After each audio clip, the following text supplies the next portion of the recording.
Hello friends, मैं प्रमोद सिंह आप सभी का स्वागत करता हूं अपने यूट्यूब चैनल EGS स्टडी में। दोस्तों, इसके पहले के वीडियो में मैंने जनजातीय शासन व्यवस्था के बारे में, मुंडा शासन व्यवस्था के बारे में मैंने बताया था। आज मैं आपको बताने जा रहा हूं एक और जनजाति, उरांव जनजाति की शासन व्यवस्था के बारे में। यहाँ भी मैंने इस शासन व्यवस्था को पढ़ने के लिए 4 भागों में बांटा है। पहला भाग में मैं मुंडा के परिचय के, उरांव के परिचय के बारे में बताऊंगा। दूसरा, प्रशासनिक व्यवस्था कितने स्तरों में विभाजित है उसको मैं बताऊंगा।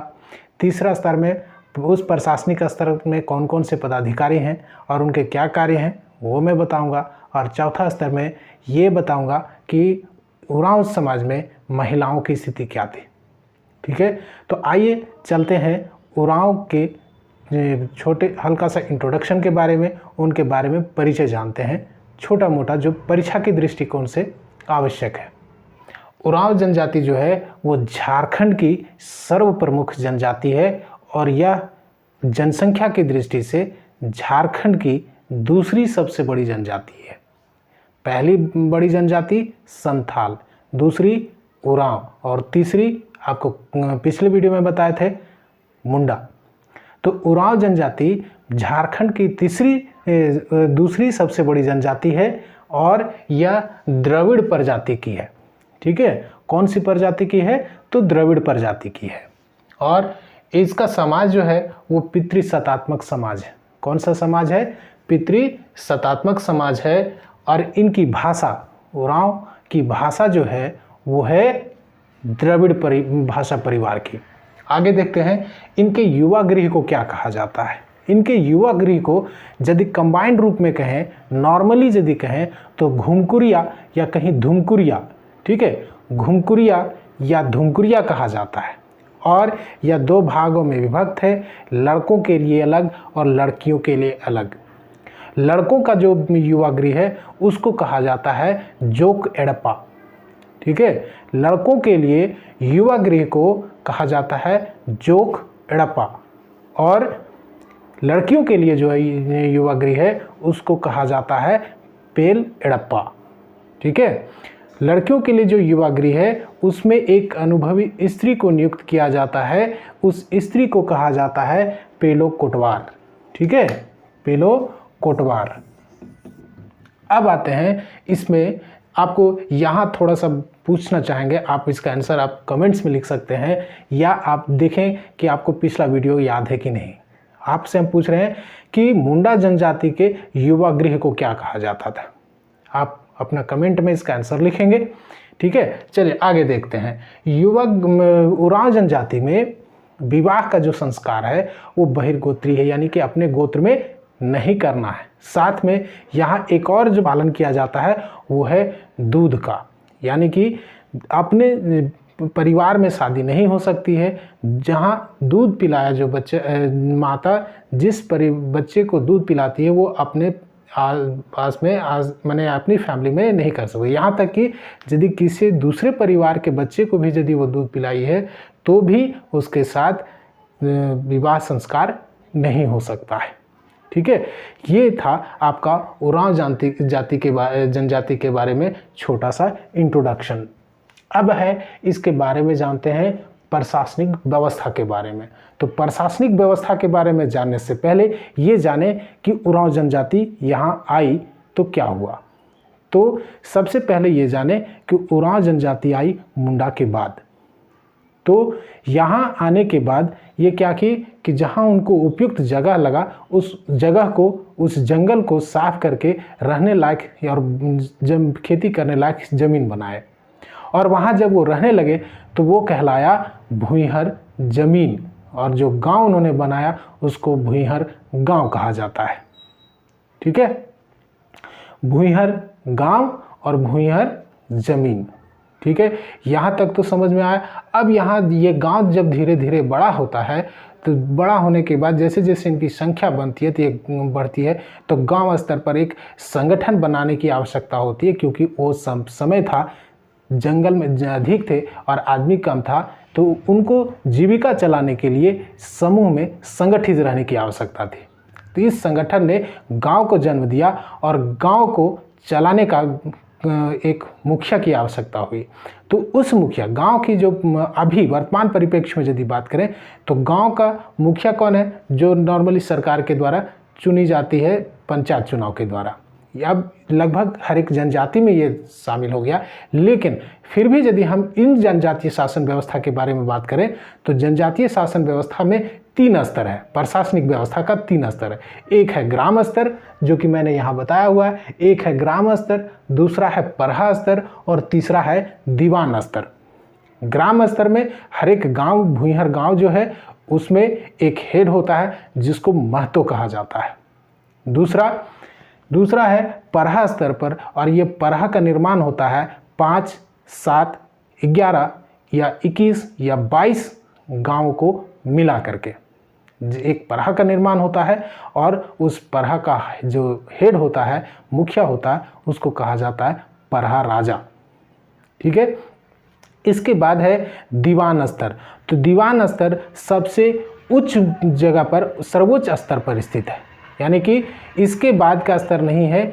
यदि कहे ग्राम स्तर पर कोई मामला नहीं सुलझाता है या ग्राम स्तर पर किसी मामले का फैसला नहीं हो पाता है तो उस मामले को भेजा जाता है परहा स्तर पर, और परहा स्तर पर यदि वो मामला नहीं होता है तो उसको भेजा जाता है दीवान स्तर पर, और दीवान स्तर पर मामला का जो फैसला दिया जाता है वो अंतिम होता है और उसको मानना ही पड़ता है।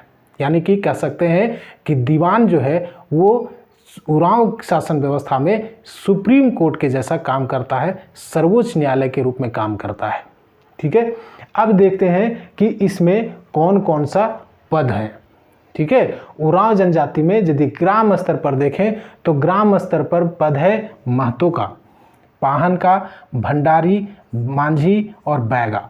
ये 5 पद हैं जिसको कि हर एक के बारे में हम आपको छोटा छोटा डिटेल का बता देते हैं कि क्या कार्य है। महतो जो है वो गांव का प्रधान है, हेड है, गांव का प्रधान है, भूइंहर गांव का प्रधान है। पाहन जो है वो धार्मिक कार्य को करता है। ठीक है, धार्मिक प्रधान है। तीसरा भंडारी है संदेश वाहक, यानी कि गांव में संदेश लाने पहुंचाने का कार्य करता है। मांझी महतो का सहायक है, मांझी महतो का सहायक है, सहायता करता है। और बैगा जो है वो है पाहन का सहयोगी, इसको बोल सकते हैं, क्योंकि यह ग्रामीण देवताओं की पूजा करता है। अब यहाँ कुछ प्रश्न हैं या कुछ इंटरनली इससे जुड़े हुए हैं जो कि मैं आपको बता रहा हूँ, जो कि किताबों में लिखा हुआ है और परीक्षा में पूछा भी गया है बैगा के बारे में। बैगा एक्चुअली में महतो जो है, महतो का पद बाद में बनाया गया है। सबसे पहले भूइंहर गांव का प्रशासनिक, धार्मिक, न्यायिक सभी प्रधान के रूप में काम करता था पाहन, लेकिन पाहन के बाद उसके सहायता के लिए पद बनाया गया महतो का। ठीक है, महतो बाद में आया। तो पाहन जिस समय प्रमुख के रूप में कार्य करता था तो उस समय ग्रामीण देवताओं की पूजा करने और लौकिक प्रधान के रूप में कार्य करता था बैगा। ये क्वेश्चन यहाँ पूछा हुआ है कि महतो से पूर्व ग्रामीण देवता या लौकिक प्रधान के रूप में कौन कार्य करता था। बैगा, इसको वैद्य भी बोला जाता है। ठीक है, वैद्य भी कहा जाता है इसको। ठीक है, तो आपको बताए महतो कौन है, प्रशासनिक अधिकारी, प्रमुख अधिकारी, पाहन, धार्मिक प्रधान है। पहले ये क्या था, उरांव भूइंहर गांव का सभी काम ये करता था। धार्मिक प्रधान भी था, प्रशासनिक प्रधान भी था, न्यायिक प्रधान, सभी प्रधान यही था। लेकिन इसके जगह पर एक नया पद बनाएगा जिसको महतो कहते थे। ठीक है, अब ये पाहन जो है वो सिर्फ धार्मिक कार्य करता। ठीक है, आगे भंडारी संदेश वाहक है। ठीक है, मांझी महतो का सहायक है और बैगा ग्रामीण देवताओं का पूजा पाठ करने वाला है। ठीक है, चलिए आगे देखते हैं परहा स्तर पर। परहा स्तर पर होता है, परहा का जो मुख्य होता है राजा, उसे कहते हैं। ठीक है, परहा का मुखिया को राजा कहते हैं, परहा राजा भी कहते हैं। आगे है मंत्री जो है वो परहा राजा का सलाहकार होता है। ठीक है, सलाह देता है। आगे कोटवार, कोटवार जो है वो है संदेश वाहक का काम करता है। यहाँ ध्यान रखेंगे कि भंडारी ग्राम स्तर पर संदेश वाहक है और कोटवार परहा स्तर पर संदेश वाहक है। ठीक है, आगे देखते हैं पनभरा। जब परहा स्तर पर पंचायत होता है, पंचायत का बैठक होता है, तो उस समय खाने पीने की व्यवस्था करने वाला जो व्यक्ति है उसको पनभरा कहते हैं। ठीक है, अब यहाँ कुछ चीज़ें हैं जो मैं आपको और बताना चाहूँगा। ये तो फैक्ट हुए। अब आगे कुछ फैक्ट्स और हैं, जैसे महतो जो है वो वंशानुगत है। ठीक है, तो जिस वंश से ये आता है उस पर वो एक परिवार कहलाता है जिसको कि महतो खूंट कहते हैं। खूंट मतलब परिवार, जो कि आपको मुंडा समाज जिसमें पढ़ा रहे थे उस समय आपको बताए थे खूंट। तो महतो खूंट से ही कोई व्यक्ति महतो बनेगा, ये और ये पद वंशानुगत है। आगे पाहन। ठीक है, पाहन को दी जाने वाली भूमि को पहनाई भूमि कहा जाता है। आप जब नोट्स बना रहे हैं तो पाहन के बगल में लिख सकते हैं, लिख दीजिएगा पहनाई भूमि। इसको पहनाई भूमि जो दी जाती है उसको पहनाई भूमि कहते हैं। और पाहन का नियुक्ति भी एक खूंट के द्वारा ही किया जाता है, एक परिवार के द्वारा ही किया जाता है। उसी परिवार से ही पाहन का नियुक्ति की जाती है। लेकिन यहाँ ध्यान रखेंगे इसका एक कार्यकाल होता है, वो जो 3 साल के लिए होता है। 3 साल के बाद सरहुल जिस दिन होता है उस दिन फिर से नए पाहन का चुनाव किया जाता है, लेकिन उसी पाहन खूंट से। आगे महतो और पाहन आप यहाँ समझ लिए। अब समझिए आगे राजा को, पढ़ा राजा को जो भूमि दी जाती है, अभी कुछ किताबों में मेंशन किया गया है, बहुत सारी किताबों में इसके बारे में नहीं लिखा गया है, लेकिन ये एक किताब में मिला है जो कि राजा को जो भूमि दी जाती थी उसको कहा जाता था मंझियस भूमि। ठीक है, ये याद रखेंगे, मंझियस भूमि। पनभरा को जो जमीन दिया जाता था उसको कहा जाता था पनभरा जमीन। ठीक है, इतना सारा चीज़ आपको फैक्ट याद करना है। अब यहाँ एक है दूध भैया गांव, छोटा सा टर्म। अब इसको समझिए, दूध भैया गांव किसको कहा जाता था? जब कोई व्यक्ति, उरांव समाज का कोई व्यक्ति जब अपने पढ़ा को छोड़ करके दूसरे पढ़ा में शामिल हो जाता था, तो शामिल होने का प्रावधान था, यानी कि दूसरे पढ़ा में वो शामिल हो सकता था, लेकिन उसका संबंध पहले पढ़ा से अलग नहीं होता था, माने टूटता नहीं था। ठीक है, यानी आप उसका दूसरे जहाँ जिस पढ़ा में वो गया वहाँ तो उसको स्वीकार कर लिया गया, वहाँ का पढ़ा का उसको सदस्य बना लिया गया, लेकिन उसकी सदस्यता पहले पढ़ा से भी जुड़ी हुई रहती है। तो उस गांव से जिसका उसका संबंध जुड़ा हुआ रह जाता है उसको कहा जाता है दूध भैया गांव। ठीक है, अब आते हैं महिलाओं की स्थिति पर। तो महिलाओं की स्थिति अब बहुत ही कह सकते अच्छी थी उरांव समाज में। यहाँ इनको पंचायत में, उरांव महिलाओं को पंचायत में भाग लेने का अधिकार था, यानी पंचायत की बैठक यदि होती है तो उरांव समाज में महिलाओं को भाग लेने के लिए कहा जाता था, या वो भाग ले सकती थी। फिर भी यहाँ इनको कोई भी पद नहीं दिया जाता था। ठीक है, मुंडा समाज में भी महिलाओं को कोई पद नहीं दिया जाता था, साथ में मुंडा समाज में पंचायत में भी उनको भाग नहीं लेने दिया जाता था, जबकि उरांव शासन व्यवस्था में महिलाओं को पंचायत में भाग लेने का अधिकार था। उन्हें पद नहीं दिया जाता था, लेकिन उनको पंचायत में भाग लेने का अधिकार था। ये है आज के लिए उरांव समाज का शासन व्यवस्था। इस शासन व्यवस्था को परहा पंचायत व्यवस्था भी कहते हैं। ठीक है, ये याद रखेंगे। परहा पंचायत व्यवस्था कौन है? तो उरांव समाज का। और मुंडा मान की पंचायत व्यवस्था कौन है? तो मुंडा समाज का।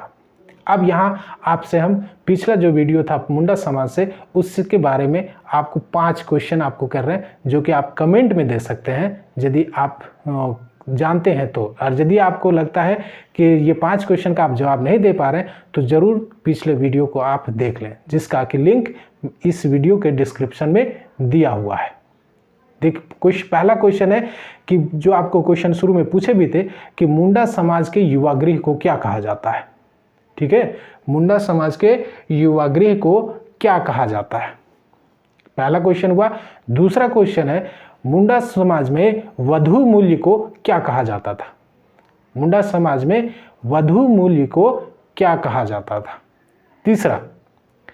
तीसरा क्वेश्चन है कि मुंडा समाज में खुटकट्टी गांव का मुंडा समाज के खुटकट्टी गांव के धार्मिक प्रधान को कौन सी भूमि दी जाती थी जो लगान मुक्त होती थी? मुंडा समाज में पाहन को कौन सी भूमि दी जाती थी जो लगान मुक्त थी? 3 क्वेश्चन हुआ। चौथा क्वेश्चन है कि ग्राम स्तर पर, उसके बाद पढ़ा स्तर पर हेड कौन था? पढ़ा स्तर का मुखिया कौन था? ठीक है, पढ़ा स्तर का मुखिया कौन था या कौन होता है? मुंडा समाज में, मुंडा प्रशासनिक व्यवस्था में पढ़ा स्तर का मुखिया कौन होता है? ठीक है, अब आगे का क्वेश्चन, एक और क्वेश्चन आप ये समझ लीजिए, बहुत ही आसान क्वेश्चन कि मुंडा झारखंड में जनसंख्या की दृष्टि से कौन से स्थान पर है? मुंडा जनजाति झारखंड में जनसंख्या के आधार पर कौन से स्थान पर है? ये 5 क्वेश्चन हुआ। आप इसका जवाब कमेंट्स में लिख करके दे सकते हैं और अगले बार आप एक नए टॉपिक इसी जनजातीय शासन व्यवस्था में लेकर के आएंगे नेक्स्ट डे। तब तक के लिए आप सभी का धन्यवाद। Thank you.